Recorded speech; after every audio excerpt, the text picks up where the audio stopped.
तो बेटा ये आपका हाइट एंड डिस्टेंस का फाइनल लेक्चर है, ठीक है। आज हाइट एंड डिस्टेंस हम लोग कंप्लीट कर लेंगे।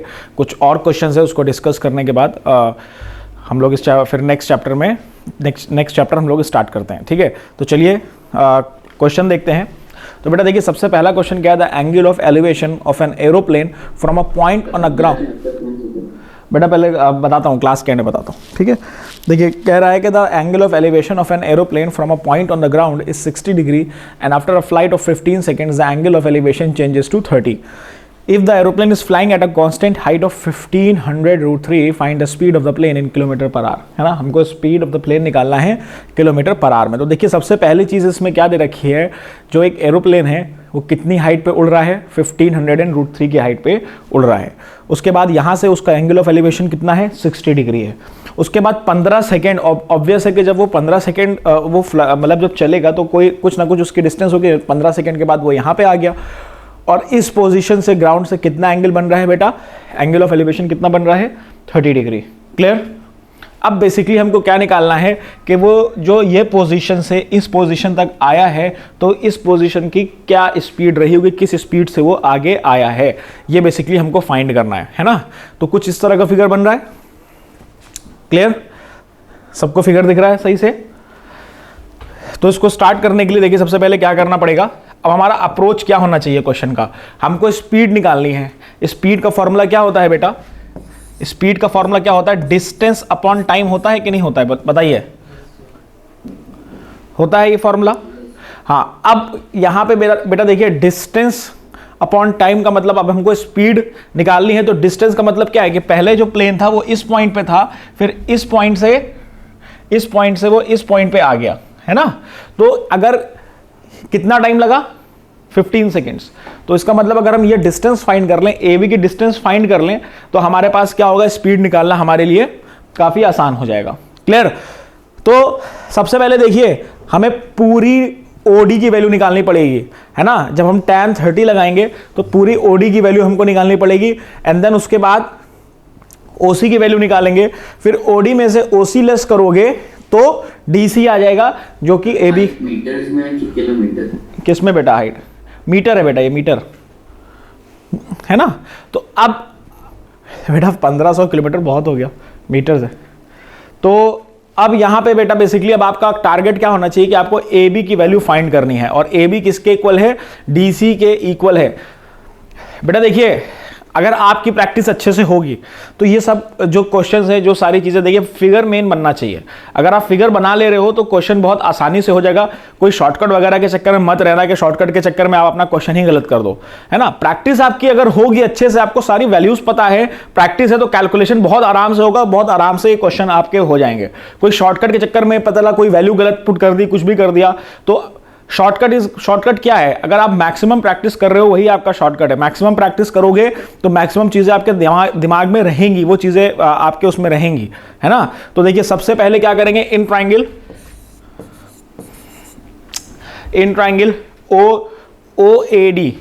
OAD।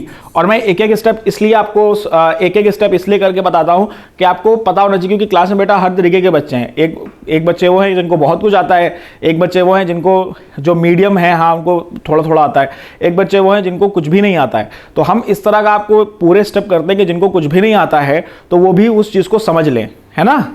तो इसलिए बेटा बिल्कुल नीचे से स्टार्ट किया जाता है, एक एक स्टेप मैं सॉल्व करके इसीलिए आपको बताता हूँ कि आपको सारी चीज़ें समझ में आनी चाहिए। तो देखिए ट्राइंगल OAD में हमने देखा, ट्राइंगल OAD में कितना एंगल बन रहा है बेटा, tan 30 डिग्री। अब tan 30 बेटा देखिए बेटा क्या हो जाएगा, 1500√3 upon OD, 1500√3 upon OD। Clear. अब यहां पे tan 30 की वैल्यू क्या होती है, 1/√3। तो OD की वैल्यू क्या हो जाएगी, 1500 इंटू 3 हो जाएगी कि नहीं हो जाएगी बेटा, बोलिए।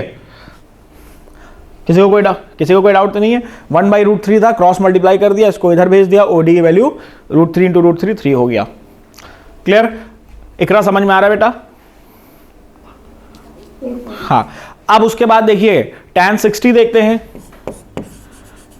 tan 60 ये कौन सा ट्राइंगल है बेटा, इन ट्राइंगल ओबीसी। ओबीसी में बेटा क्या है, tan 60 आपने लगाया तो tan 60 क्या हो जाएगा बेटा, BC अपॉन OC। BC भी भाई ये भी 15√3 है तो ये भी 15√3 होगा, ठीक है।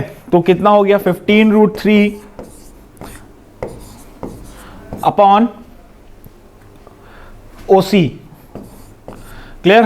तो यहां से क्या आ जाएगा बेटा, OC की वैल्यू कितनी आ गई 1500 मीटर्स। क्लियर।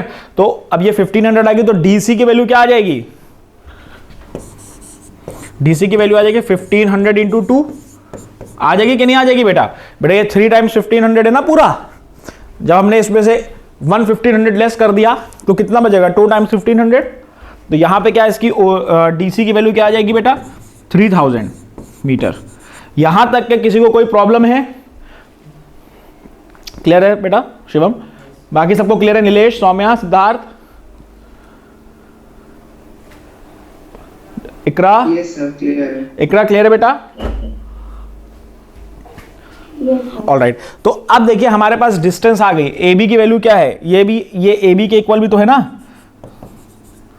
तो अब यहां से हमारी, अब यहां पे देखिए ए बी की वैल्यू 3000 मीटर है। अब सिंपली आपको इसमें पुट कर देना है, देखिए 3000 अपॉन 15 तो ये आ गया 200 कितना मीटर पर सेकेंड, यही तो आया, मीटर पर सेकेंड आ गया। अब अगर हमको इसको किलोमीटर पर आवर में कन्वर्ट करना है तो देखिए क्या हो जाएगा 200 इंटू 60 अपॉन 1000।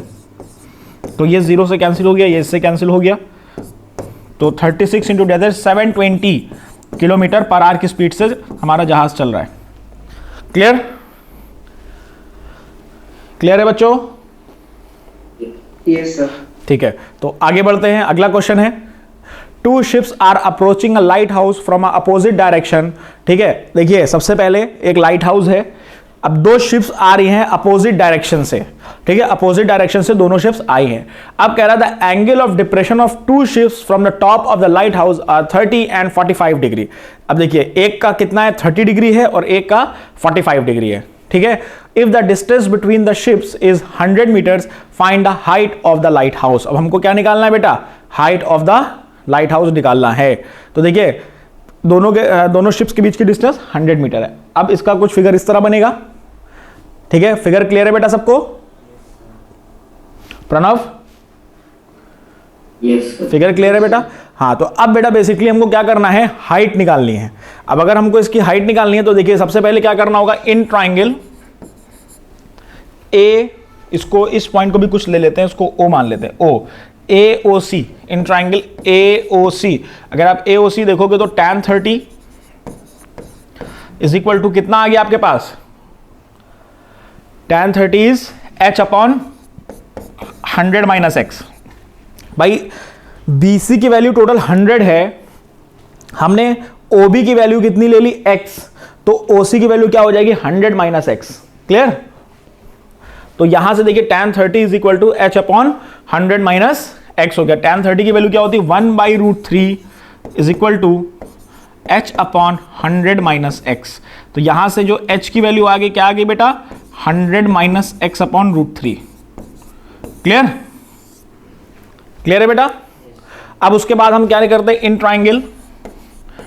ट्राइंगल AOB में जब आप देखोगे तो tan 45 degree is equal to h upon x। तो h की वैल्यू यहां पे कितनी आ गई, x आ गई। tan 45 की वैल्यू क्या होती है बेटा 1 होती है।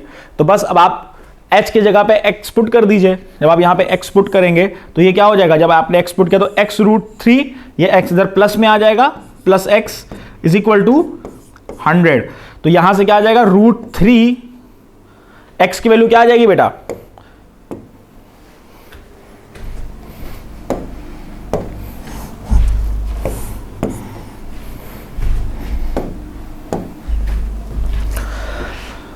x की वैल्यू यहां से आ जाएगी 100 अपॉन √3 प्लस 1। अब इसको आप रैशनलाइज कर लीजिए, सिंप्लीफाई कर लीजिए, x की वैल्यू आएगी। जब आप x की वैल्यू आएगी तो वहां से हम h की वैल्यू फाइंड, जो x की वैल्यू है वो h की वैल्यू के इक्वल है, तो जो x होगा वही h होगा। इसको सॉल्व कर लीजिए, वही आपकी वैल्यू है। क्लियर है। अब क्वेश्चन में दे रखा है कि √3 की वैल्यू 1.732 है, इसमें पुट कर दीजिए। क्लियर, क्लियर है बेटा, आगे बढ़े। तो अगला क्वेश्चन है, तो अगला क्वेश्चन कह रहा था angle of elevation of a cloud from a point 60 metre above the surface of the water of a lake is 30 degree and the angle of depression of its shadow in the water of a lake is 60 degree. Find the height of the cloud from the surface of the water. देखिए सबसे पहले कह रहा है the angle of elevation of a cloud from a point 60 metre above the surface, है ना, ये मान लीजिए लेक है, वाटर सरफेस है, अब 60 मीटर above, ठीक है ना, 60 मीटर above the surface कितना एंगल ऑफ एलिवेशन है, 30 डिग्री है। क्लियर। अब अगर ये क्लाउड है तो ये इसकी शैडो है, भाई जो क्लाउड है उसके जस्ट नीचे ही तो उसकी शैडो होगी, तो ये इसकी शैडो है। अब वहीं उसी पॉइंट से 60 मीटर अबव जो एंगल ऑफ डिप्रेशन है वो कितना है बेटा, 60 डिग्री है। अगर उस पॉइंट से हमने क्लाउड को देखा तो उस केस में कितना है angle of elevation, 30 degree. Same point से हम क्लाउड की शैडो को देख रहे हैं तो उस शैडो को देखने पे हमारा क्या है बेटा, angle of depression 60 degree. Clear. अब हमको फाइंड क्या करना, find the height of the cloud from the surface of the water. Basically बेटा हमको ये फाइंड करना है, ये वाली हाइट फाइंड करनी है। क्लियर। तो अब ये वाली हाइट हम कैसे फाइंड करेंगे, देखिए कुछ इसको,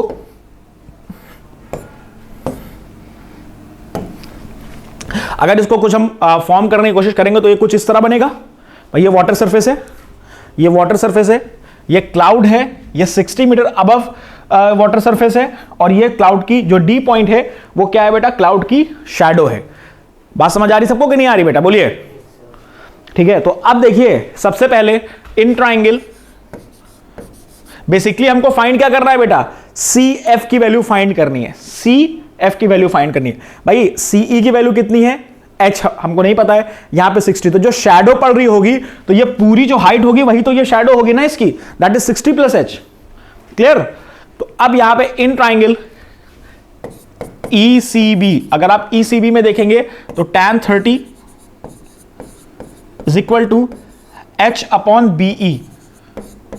क्लियर। परपेंडिकुलर अपॉन बेस, तो BE की वैल्यू यहां से क्या आ जाएगी बेटा, H√3। क्लियर। ये BE की वैल्यू आ गई यहां से। उसके बाद इन ट्राइंगल BED, अगर आप BED में देख रहे हैं तो देखिए ये एंगल है, एंगल के जस्ट सामने वाला क्या, परपेंडिकुलर, तो यहां से क्या हो जाएगा tan 60। अब हाइट कितनी होगी, 60 plus H, that is 120 plus H, 120 plus h upon BE। Clear. तो यहां से BE की वैल्यू क्या हो जाएगी, BE is equal to 120 plus h upon √3। ये BE की वैल्यू यहां से आ गई। ये इक्वेशन 1 है, इक्वेशन 2 है, दोनों में क्या करना है, BE की वैल्यू को हमें इक्वेट कर देना है। तो जब हम BE की वैल्यू को इक्वेट कर देंगे तो क्या आ जाएगा आपके पास, H√3 is equal to 120 plus h upon √3। तो यहां से आ जाएगा बेटा 3h minus h is equal to 120, और h की वैल्यू क्या आ गई बेटा, 60 आ गई। क्लियर। तो इसकी वैल्यू भी क्या है बेटा, 60 मीटर है। अब जब ये 60 मीटर है तो पूरी जो सरफेस ऑफ द वाटर से जो क्लाउड की डिस्टेंस होगी वो क्या होगी बेटा, 120 मीटर होगी। It means 120 is your correct answer. Clear. तो बस हमको ये समझना है कि हमको क्वेश्चन स्टार्ट कहां से करना है। ठीक है, तो अगर हमारा फिगर बन जाता है, अगर हम देखिए पहले हम इस सिचुएशन को थोड़ा सा हम पिक्चराइज करते हैं रियल लाइफ से। क्लियर। उसके बाद फिर हम ये ट्राइंगल बनाने की कोशिश करते हैं। ये सब इसलिए कर रहे हैं कि आपको ये सारी चीजें और अच्छे से समझ में आए। क्लियर। आई होप आपको बहुत अच्छे से समझ में आ रही होंगी। ठीक है, तो इस क्वेश्चन में किसी भी बच्चे को कोई प्रॉब्लम तो नहीं आ रही है। Isa, Iqra, Anshuman, no sir. All right, चलिए आगे बढ़ते हैं। अगला क्वेश्चन है, ये बेटा क्वेश्चन मैं आपको होमवर्क में दे रहा हूं। देखिए इस क्वेश्चन में क्या है, जो लास्ट वाला क्वेश्चन किया है एज इट इज वही क्वेश्चन है। Alpha beta, alpha is angle of elevation, beta is angle of depression. ठीक है, तो ये सेम वही क्वेश्चन है, बस इसमें वैल्यूज नहीं गिवन है। आपको tan beta plus tan alpha के टर्म में फाइंड करना है। ठीक है, तो इसको होमवर्क में आप ट्राई करिएगा, अगर होता है तो ठीक है, ना तो नेक्स्ट क्लास में इसको हम डिस्कस कर लेंगे। अगला क्वेश्चन है, a boy standing on a horizontal plane finds a bird flying at a distance of 100 metre from him. ठीक है, एक हॉरिजॉन्टल प्लेन है। अब बेटा यहां पे एक चीज का ध्यान रखिए कि यहां पे बॉय की हाइट नहीं गिवन है, तो हम बॉय की हाइट को नेग्लेक्ट कर देंगे। ठीक है, अच्छा क्या, a boy standing on a horizontal plane finds a bird flying at a distance of 100 metre. ये एक प्लेन है, उस पे बॉय खड़ा है। उसके बाद देखिए एक बर्ड है। क्लियर? जो बर्ड है वो कितनी दूर पे उड़ रही है बेटा? 100 मीटर पे उड़ रही है, और एंगल ऑफ एलिवेशन कितना है? 30 डिग्री। क्लियर भाई? प्लेन पे बॉय खड़ा है और उसके बाद वहां से उसने बर्ड को देखा, वो जो कि उससे कितनी मीटर दूर थी? 100 मीटर दूर थी। ठीक है, अब फिर कह रहा है a girl standing on a roof of a 20 metre high building, है ना, एक ये 20 मीटर हाई बिल्डिंग पे एक गर्ल खड़ी है और उस पे कह रहा finds the angle of elevation of the same bird. उसने सेम बर्ड का angle of elevation, same bird को देखा, तो उस केस में एंगल ऑफ एलिवेशन कितना था बेटा? 45 डिग्री था। This is horizontal line of site of a boy, this is horizontal line of a site of horizontal line of site of a girl. Clear? यहां तक क्वेश्चन समझ में आ गया सबको? ये भाई एक बर्ड है, एक बॉय उस बर्ड को देख रहा है, जो कि एंगल ऑफ एलिवेशन कितना बना रहा है? 30 डिग्री। उस बॉय की और जो बर्ड की डिस्टेंस है वो कितनी है बेटा? 100 मीटर है। सेम जगह पे एक 20 मीटर हाई बिल्डिंग है, उस पे एक गर्ल खड़ी है। उस वही सेम जो गर्ल है ना, वो सेम बर्ड को देख रही है, वो कितना एंगल ऑफ एलिवेशन बना रही है? 45 डिग्री का बना रही है। ठीक है, अब हमको फाइंड क्या करना है? Find the distance of a bird from the girl. Basically हमको ये जो गर्ल है, इस गर्ल की और बर्ड तक की हमको डिस्टेंस फाइंड करनी है। क्लियर है? क्वेश्चन क्लियर है? तो अब देखिए बेटा बेसिकली क्या हो जाएगा, ये कुछ इस तरह बनेगा। भाई ये बॉय है सी पॉइंट पे, ए पॉइंट पे बर्ड है, ई पॉइंट पे गर्ल खड़ी है, और बेसिकली हमको ए ई फाइंड करना है। हमको क्या निकालना है? ए ई फाइंड करना है। ठीक है, तो बेटा देखिए अब ए ई फाइंड करने के लिए हमारे पास क्या होना चाहिए? हमको ए ई अगर फाइंड करना है, या तो हमारे पास डी की वैल्यू आ जाए, या हमारे पास एडी की वैल्यू आ जाए। तो हमारे लिए एडी की वैल्यू निकालना आसान है। क्यों आसान है? कि अगर हम ए सी बी ट्राइंगल में देखें तो ए सी बी से हम ए बी निकाल लेंगे। तो जो ए बी निकालेंगे तो एडी की वैल्यू क्या होगी? ए बी में से C F sorry E F minus कर देंगे तो एडी आ जाएगा। जब एडी आ जाएगा तो ए अपने आप आ जाएगा। हो गया? ठीक है, तो सबसे पहले देखिए in triangle A C B, अगर आप ए सी बी में देख रहे हो तो sine 30 is equal to perpendicular upon hypotenuse. यही तो होता है ना बेटा, यही तो फॉर्मूला होता है ना, परपेंडिकुलर अपॉन हाइपोटेन्यूज। साइन 30 की वैल्यू क्या होती है बेटा? इकरा कितनी होती है साइन 30 की वैल्यू? कोई नहीं बोलेगा। इकरा बेटा मेरी आवाज आ रही है आपको? अब जब मैं क्वेश्चन पूछूंगा तो इकरा की आवाज नहीं आएगी। चलिए, इकरा कितनी वैल्यू होती है? सौम्या आप बताइए।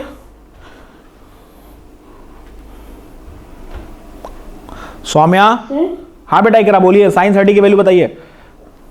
साइन 30 की? Yes yes, 1/2। Very good. इतनी देर में क्यों जवाब दे रही हैं आप बेटा? आप क्लास में नहीं है क्या? ठीक है, तो 1/2 होती है, तो यहां से 1/2 is equal to A B upon 100। तो ए बी की वैल्यू यहां से कितनी आ गई बेटा? 50 मीटर्स। जब ए बी की वैल्यू 50 है तो ए डी की वैल्यू क्या हो जाएगी? 50 माइनस 20 दैट इज 30 मीटर। ठीक है, ए डी की वैल्यू आ गई हमारे पास। अब उसके बाद हम क्या करेंगे? बोलिए, ए ई फाइंड करना है। साइन 45 लगाएंगे कि नहीं लगाएंगे? Sine 45 degree. Soumya be ready, आपको बताना है साइन 45 की वैल्यू कितनी होती है। Sine 45 is equal to perpendicular upon hypotenuse that is AD की वैल्यू हमने 30 निकाली है upon A E. Soumya value क्या होती है बेटा?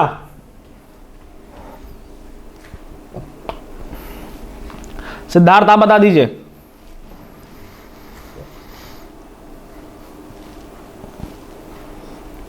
सिद्धार्थ, अंशुमान आवाज बेटा साइन 45 की वैल्यू बताइए। सिद्धार्थ सर 1/√2। 1/√2। बेटा आप लोग इतना लेट में क्यों जवाब दे रहे हो? ढूंढना पड़ रहा है क्या वैल्यू जहां पे लिखी है? ये सब तो याद रहना चाहिए यार। 30, 40, 45 डिग्री, 60 डिग्री सब आपको याद होना चाहिए, ये टिप पे होनी चाहिए आपके। तो यहां पे देखिए क्या हो जाएगा, 1/√2 इज इक्वल टू 30/AE। तो AE की वैल्यू क्या हो जाएगी बेटा? 30√2 मीटर। अब √2 की वैल्यू है, आप पुट करके फाइनल आंसर निकालिए। क्लियर? आगे बढ़े बेटा, किसी को कोई प्रॉब्लम तो नहीं इसमें?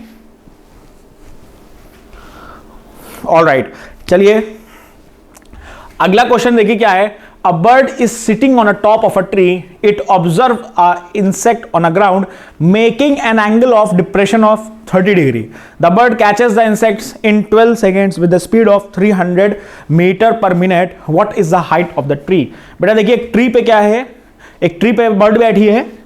अब उसने क्या किया, एक इंसेक्ट देखा, ठीक है, ये इंसेक्ट आ रहा है, इसको पकड़ लिया। कितनी स्पीड से आई है? 12 सेकेंड में आई है। 12 सेकेंड में बर्ड ट्री से इंसेक्ट के पास पहुंच गई, कितनी स्पीड में? 300 मीटर पर मिनट में। अब हमसे कह रहा है कि height of the tree find करो। हाइट ऑफ द ट्री क्या होगी? ठीक है, तो देखिए कुछ ये इस तरह बनेगा, इस तरह बनेगा ना। बर्ड पहले ए पॉइंट पे बैठी थी, सी पॉइंट तक आने में उसको कितना टाइम लग रहा है? 12 सेकेंड लग रहा है, और 300 मीटर पर मिनट लग रहा है, ये स्पीड लग रही है। तो बेटा देखिए सबसे पहले हमको AC की डिस्टेंस फाइंड करना पड़ेगा। AC की डिस्टेंस फाइंड करना पड़ेगा, क्योंकि इस पॉइंट से इस पॉइंट तक ही तो आ रहा है। जब हमारे पास AC की डिस्टेंस आ जाएगी तो उस डिस्टेंस से हम height of the tree find कर लेंगे कि नहीं फाइंड कर लेंगे? sin 30 लगा के, अरे बोलिए। तो बेसिकली बेटा देखिए स्पीड का फॉर्मूला क्या होता है? Again distance upon time. लेकिन यहां पे डिस्टेंस फाइंड करनी है तो क्या हो जाएगा बेटा? Distance is equal to speed into time, है ना। तो distance is equal to speed कितनी है? 300 पर मिनट इंटू टाइम 12/60, है ना। सेकेंड में वो मिनट में, तो हमने इसको मिनट में कन्वर्ट कर लिया, तो ये कैंसिल आउट हो गया।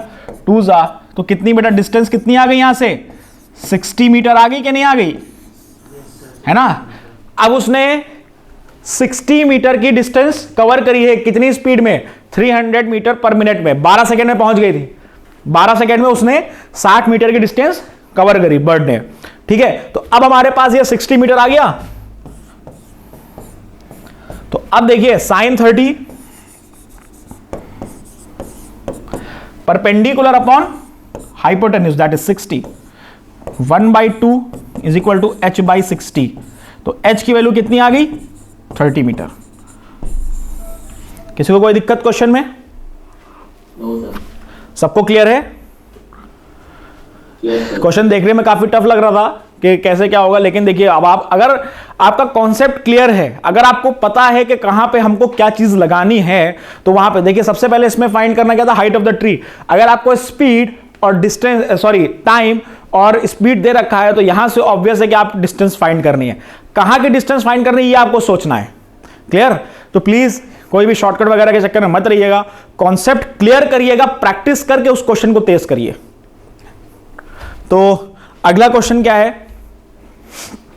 अब देखिए ये थोड़ा सा अच्छा क्वेश्चन है, बहुत ध्यान से सब लोग देखिएगा। कह रहा है अ ladder leaning against a wall at N inclination alpha to the horizontal, its foot is pulled away from the wall through a distance p so that its upper end slides a distance q down the wall, and then the ladder makes an angle beta to the horizontal. Show that p by q is equal to cos beta minus cos alpha upon sin alpha minus sin beta. Basically हमको p upon q की value को ये prove करना है। Objective type question रहेगा, तो कहेगा p by q की वैल्यू फाइंड करो, और ये 4 ऑप्शन आपको दे दिए रहेंगे।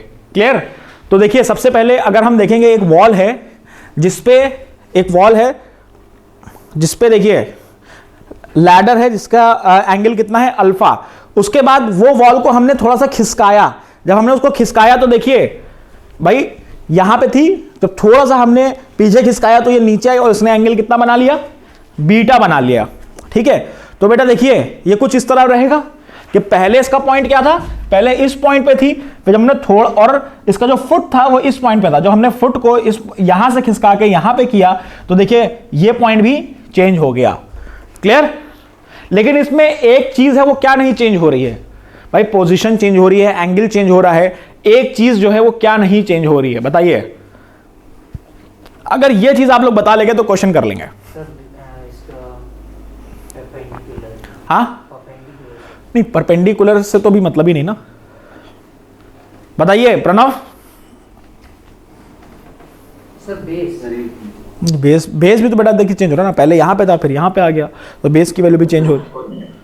हाँ वेरी गुड बेटा, वेरी गुड। हाइपोटेनस देखिए भाई, जो लैडर की जो लेंथ रहेगी ना, चाहे हम इस पॉइंट पर रखें, चाहे इस पॉइंट पर रखें, चाहे जिस भी पॉइंट पर रखें, तो लैडर की जो लेंथ होगी वो तो सेम रहेगी ना। तो बस अब देखिए क्वेश्चन हो जाएगा आराम से। तो देखिए कुछ हमने इस तरह इसको बनाया है, ठीक है, सबको समझ में आ रहा है? फिगर सबको समझ में आ रहा है? Yes, sir. हाँ, ए बी की वैल्यू बेटा सेम है तो हम जगह ए बी ही यूज करेंगे, ठीक है। तो सबसे पहले अगर हम in triangle A O B अगर आप ट्राइंगल ए ओ बी देखोगे तो क्या कर दे, बताइए कैसे करेंगे? 2 मिनट का समय दे रहा हूं, बताइए।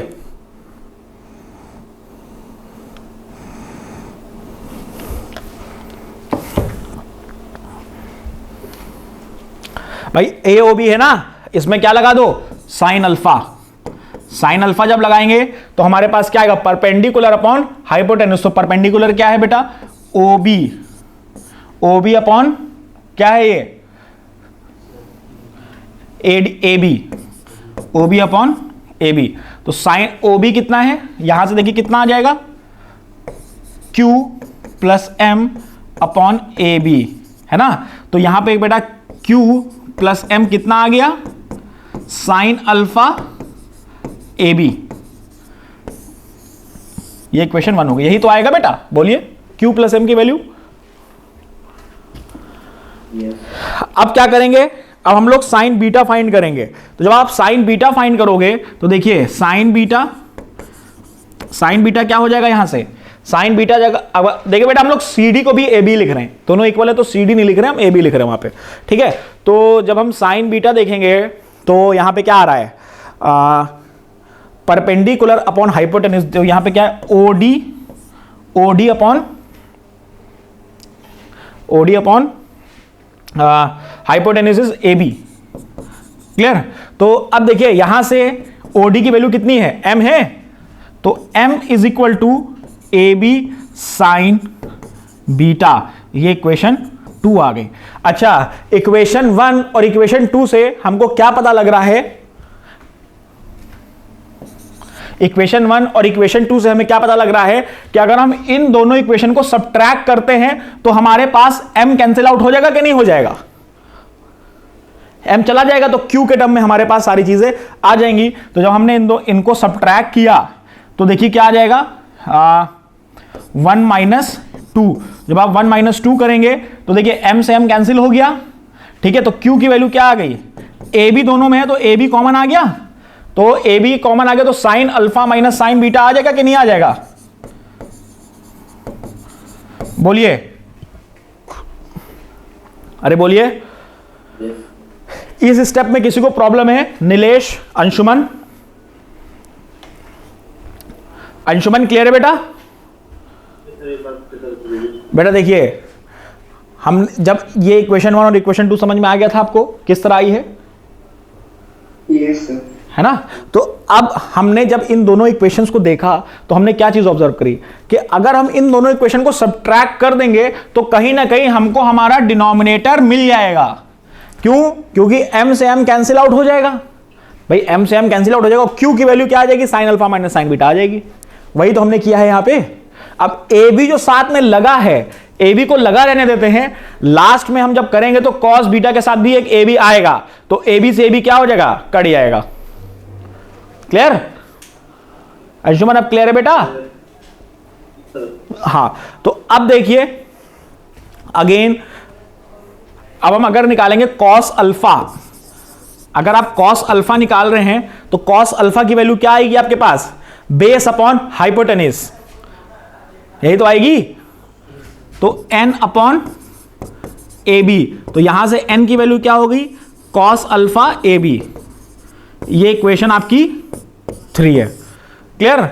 उसके बाद जब आप कॉस बीटा निकालेंगे तो कॉस बीटा क्या निकल के आएगा आपके पास, कॉस बीटा क्या निकल के आ रहा है, sorry cos alpha, I think सही निकाला ना, हाँ ठीक है।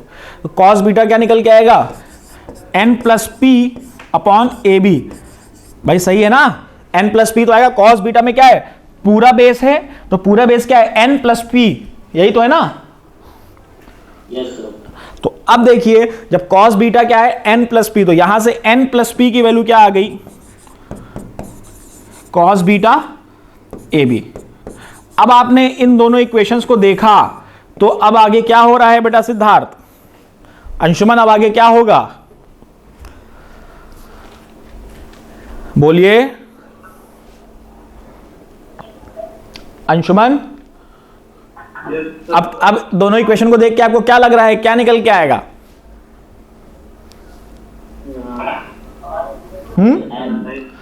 क्या निकल के आएगा बेटा, n कैंसिल आउट हो जाएगा। क्या करेंगे, इक्वेशन 4 को इक्वेशन 3 में से लेस कर देंगे। जब आप इक्वेशन 4 को इक्वेशन 3 में से लेस करोगे तो n तो कैंसिल हो गया, अब हमारे पास क्या बच रहा है, p is equal to A B को कॉमन ले लिया, क्या बचा, cos beta minus cos alpha, यही तो बच रहा है कि नहीं बच रहा है बेटा। ठीक है, तो अब ये जो हमारे पास निकल के आया है प्लस जो हमने Q की वैल्यू निकाली थी, उन दोनों को क्या कर दो, डिवाइड कर दो। जब आप डिवाइड कर दोगे तो क्या बचेगा आपके पास, a b sine alpha minus sine beta. Clear. तो ए बी से ए बी कैंसिल हो गया, p by q is equal to cos beta minus cos alpha upon sine alpha minus sine beta. ये आपके पास रिजल्ट आ गया। इस question में किसी भी स्टूडेंट को कोई भी दिक्कत हो तो तुरंत पूछिए। इकरा क्लियर है बेटा, ये सर। सौम्य आपको भी क्लियर है, ऑल राइट। तो बेटा जो अगला क्वेश्चन है ये मैं आपके लिए होमवर्क में दे रहा हूं। क्वेश्चन क्या था, angle of elevation of a top of a tower from 2 points on the ground at a distance a metre and b metre from the base of the tower and the same straight line are complementary. मतलब angle क्या है, complementary है। Complementary का मतलब क्या है, अगर एक एंगल थीटा होगा तो दूसरा एंगल क्या होगा, 90 माइनस थीटा होगा। हमको प्रूफ क्या करना है, height of the tower root A B proof करना है। तो इसको भी आप लोग HW में करिएगा। 2 क्वेश्चन आपके HW में हो गए हैं, प्लस जो आपके पास मॉड्यूल है, मॉड्यूल की सारी DPPs आप लगा लीजिएगा और मॉड्यूल के सारे क्वेश्चन कर लीजिएगा, प्लस NCERT के सारे क्वेश्चंस कर लीजिएगा। अगर किसी भी क्वेश्चन में किसी भी बच्चे को डाउट आता है तो definitely you can share with me, और अपने डाउट हमसे शेयर करिए, हम आपके डाउट्स क्लियर करेंगे। क्लियर। इस आज की क्लास में या इस पूरे चैप्टर में किसी को कोई डाउट तो नहीं है किसी भी कॉन्सेप्ट में, सब क्लियर है बेटा। तो बेटा लगभग हर तरीके के क्वेश्चन हमने कवर कर लिए हैं, ठीक है। और ये चैप्टर को हम यहीं पे एंड करते हैं, और अब अगला चैप्टर जो भी होगा हम लोग अर्थमेटिक प्रोग्रेशन एक बार स्टार्ट करेंगे, वो हम लोग NTSE वाले बैच में ही स्टार्ट कर देंगे, ठीक है ना। नेक्स्ट बैच में क्या करेंगे, NTSE वाले बैच में सभी लोग ज्वाइन होना मैथ्स की क्लास में। हम नेक्स्ट जब भी क्लास होगी तो उसमें हम मैथ्स में हम AP स्टार्ट करेंगे। तो कुछ अच्छे क्वेश्चन होंगे, अच्छे कॉन्सेप्ट लेकर आएंगे, तो सब लोग उसमें ही ज्वाइन होना, ठीक है। सभी से मैं बोल रहा हूँ जितने बच्चे भी क्लास में।